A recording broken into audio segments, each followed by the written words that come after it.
ধুনীয়াকৈ মিক্স কৰিম এইখিনি গোটেইখিনি মিক্স কৰিম অমিতা গছৰ পুলি চাওক ফাইনেলি আজি অমিতা পুলি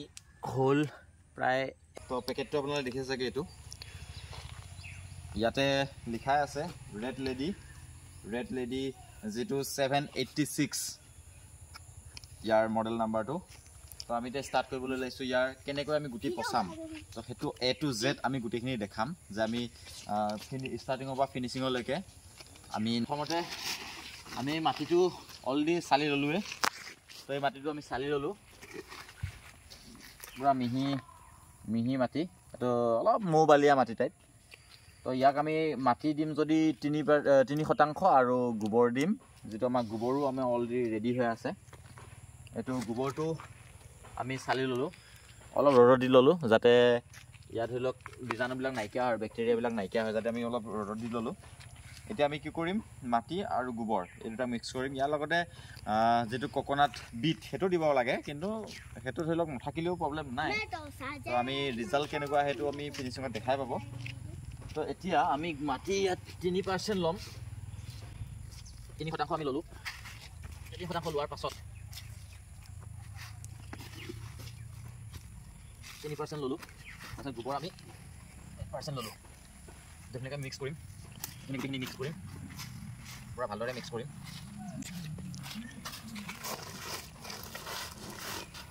মিক্স কৰাৰ পাছত অলৰেডি পুৰা মিক্স হৈ গৈছে গোবৰখিনি তো এইখিনি আমি ধুনীয়াকৈ কলা পিপি পলিথিনৰ বেগ সৰু পোৱা যায় নহ'লে আমি ডিছপ'চিবল গ্লাছত আমি ব্যৱহাৰ কৰিম আমিতো ডিছপ'চিবল গ্লাছ অলৰেডি আনি থৈছোঁ ডিছপ'চিবল গ্লাছ এইটো ডাঙৰ চাইজৰ হ'লেও ভাল সৰু হ'লেও ইমান প্ৰব্লেম নাই ডিছপ'চিবল গ্লাছত আমি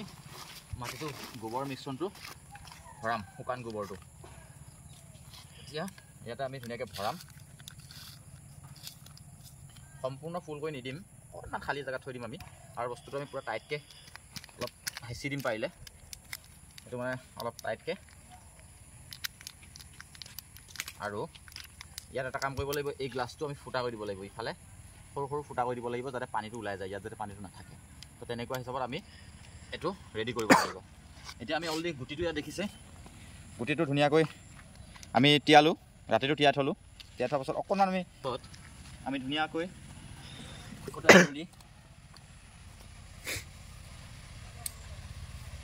আমি অকণমানকৈ এনেকুৱা কাঠিডাল লৈ জোঁৱাই লৈ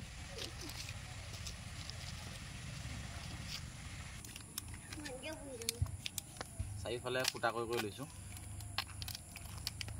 যাতে পানীটো ওলাই যায়গৈ প্ৰতিটো গ্লাছ আমি এনেকৈয়ে ফুটা কৰি ল'ম লোৱাৰ পিছত আমি কি কৰিম এইটো পুৰা হেঁচি ল'লোঁ মাটিটো হেঁচি লোৱাৰ পিছত আমি ধুনীয়াকৈ আঙুলিৰে অলপ এনেকৈ এটা ফুটা কৰি ল'ম যাতে গুটিটো তাত আমি সোমোৱাই দিব পাৰোঁ এনেকৈ গুটিটো আমি সোমোৱাই দি তাৰ ওপৰত আমি মিশ্ৰণ মাটি অলপ দি দিম যাতে ইমান ওপৰতো নাথাকে গুটিটো যাতে তো ৰেডি হৈ গ'ল এইটো ৰেডি হৈ গ'ল এতিয়া আমি ইয়াক ৰ'দ নপৰা ঠাইত থ'ব লাগিব অলপ ছাঁ ঠাইত আৰু যাতে ধৰি লওক আমাৰ গুটিটো মানে 15 দিনমানলৈকে আমি এনেকৈ থ'ব লাগিব এতিয়া গুটিটো গাজলি ওলাব তেতিয়া আমি ৰ'দ পৰা ঠাইলৈ আনিব লাগিব যাতে গছৰ পুলিটো মানে সবল হয় আৰু তো প্ৰথমতে আমি ৰ'দ নপৰা ঠাইতে থ'ব লাগিব আৰু পৰাপক্ষত আমি এই গুটিটো কি কৰিব লাগিব গোটেইখিনি গ্লাছ যিখিনি আমি ৰেডি কৰিম ধুনীয়াকৈ আমি পলিথিন বেগেৰে ঢাকি থ'ম যাতে টেম্পাৰেচাৰ এটা ক্ৰিয়েট হয় মানে কাৰণ এতিয়া ঠাণ্ডা দিন গৰম ভাৱ হ'লেহে গুটিটো গাজলি ওলাব ঠাণ্ডা দিনততো টাইম লাগিব অলপ কিন্তু গৰম দিনততো আৰু এসপ্তাহতে আমাৰ 10 দিনৰ ভিতৰত গাজলি ওলাই যায় কিন্তু ঠাণ্ডা দিনত নাই কমেও 15-20 দিনমান লাগিব কাৰণ এনভাইৰনমেণ্টটো ঠাণ্ডা হৈ থাকিব কিন্তু পৰাপক্ষত আমি অলপ গৰম এনভাইৰনমেণ্টত ৰাখিব চেষ্টা কৰিম যাতে গাজলিটো সোনকালে ওলায় তো বাকীখিনি আমি দেখাই আছোঁ গোটেইখিনি আমি এনেকৈ গুটি ৰেডি কৰিম এটা ডিছপ'চিবল গ্লাছত আৰু বাকীখিনি ৰেডি কৰি আমি ধুনীয়াকৈ এক সমান সাইজত থৈ ৰ'দ নপৰা ঠাইত থৈ তাৰ ওপৰত এটা পলিথিন বেগেৰে ঢাকি যাতে আমি সেইখিনি ৰেডি কৰিব পাৰোঁ আৰু চলক বাকী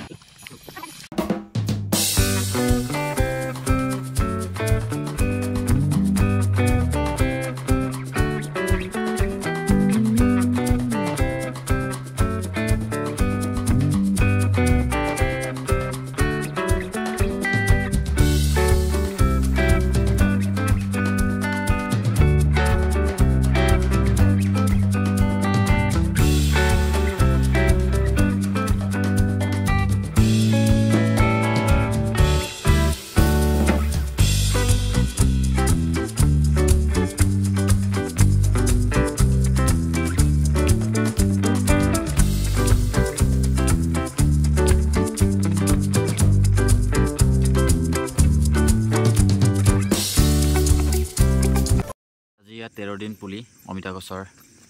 পুলি চাওক সুন্দৰকৈ পুলি গাজলি ওলাল আৰু দুই এটা মিছ মাৰিছে বুলি নকওঁ বাট অহা নাই এতিয়ালৈ গাজলি আহিব ধৰিছে আৰু মাটি ফাটি বাকীখিনি এইখিনি অহা নাই এইখিনি একচুৱেলি কি হ'ল ইয়ে মাটি ফাটি আহিছে এইটো দেখিছে মাটি ফাটিছে এইফালে মাটি ফাটিছে এইকেইটা নাই এইটো ফাটিছে তো এটাটো আহিলে মানে একচুৱেলি কি হ'ল এইটো অলপ মাটিটো বেছি হ'ল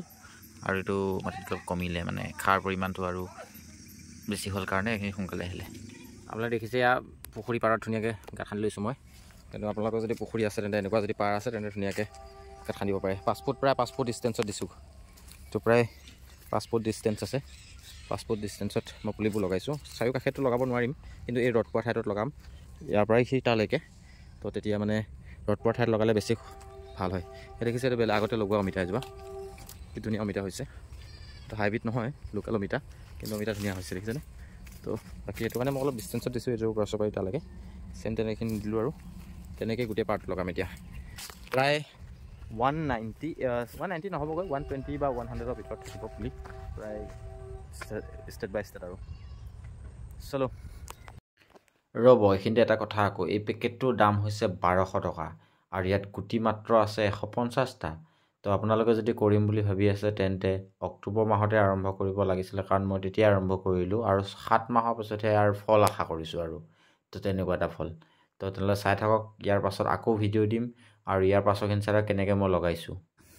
ফাইনেলি আজি অমিতা পুলি হ'ল প্ৰায় 1 মাহ 10 দিন এইটো অমিতা পুলি মই হাতত দেখিছে অমিতা পুলিটো তো গোটেইখিনি পুলি প্ৰায় একে সমানেই বাঢ়িলে তো 1 মাহ 10 দিনত আজি অমিতা পুলি এইটো চাইজৰ হ'লগৈ এতিয়া ৰুব পৰা হৈছে আৰু প্ৰায় ৰুব পৰা হৈছেই তো এইটো চাওক এটা হেল্থি পুলি আৰু তো মেইন কথাটো হ'ল কি ইয়াতে পুলিবিলাকত এতিয়া গোবৰ আৰু মাটি সংমিশ্ৰণ কৰি আমি লগাম এতিয়া অলৰেডি গাঁতটো খান্দা হৈ আছে এইটো গাঁতটো খান্দা হৈ আছে অলপ ডাঙৰকৈ খান্দিছোঁ গাঁতটো দকৈ কিন্তু তাত গোবৰ সোমোৱাই দিম ভিতৰত আৰু মাটি সংমিশ্ৰণ কৰিলোঁ ইয়াত ধুনীয়া সংমিশ্ৰণ কৰি পুলিটো এনেকুৱা ওখত লগাব লাগিব কিয়নো তেতিয়া পানীটো নৰ'ব আৰু তাতে তেতিয়া ধুনীয়া এটা হেল্থি অমিতা হ'ব যদি পানীটো ৰৈ যায়গৈ তেন্তেহ'লে মৰি যোৱা চান্সেছটো বহুতেই থাকে মৰি যায়গৈ গছ অমিতা গছ পানী বেছি পালে এইটো প্ৰায় পক্ষত অলপ এইখিনি বৰষুণ যেতিয়া পৰি আছিলে সেইটো কাৰণে অলপ সেইটো বেছি জীপাল হৈ আছে তো অলপ ড্ৰাই হৈ থাকিব লাগে তেতিয়া গছটো ভাল থাকে তো বাকীখিনি এইখিনি আছিল কমপ্লিট ভিডিঅ'টো আজি আপোনালোকক দেখালোঁ ৰোৱালৈকে গুটি সিঁচাৰ পৰা ৰোৱালৈকে গোটেইখিনি দেখালোঁ তো চাই থাকক অমিতা এয়া দেখিছেনে মাটিৰ পৰা অকণমান ওখ কৰি দিছোঁ গুৰিটো যাতে চাৰিওফালে ডাউন দি ওপৰৰ মাজৰখিনি হেৰি কৰি দিছোঁ যাতে ধৰি লওক পুলিটো কি হয় পানীয়ে নাপায়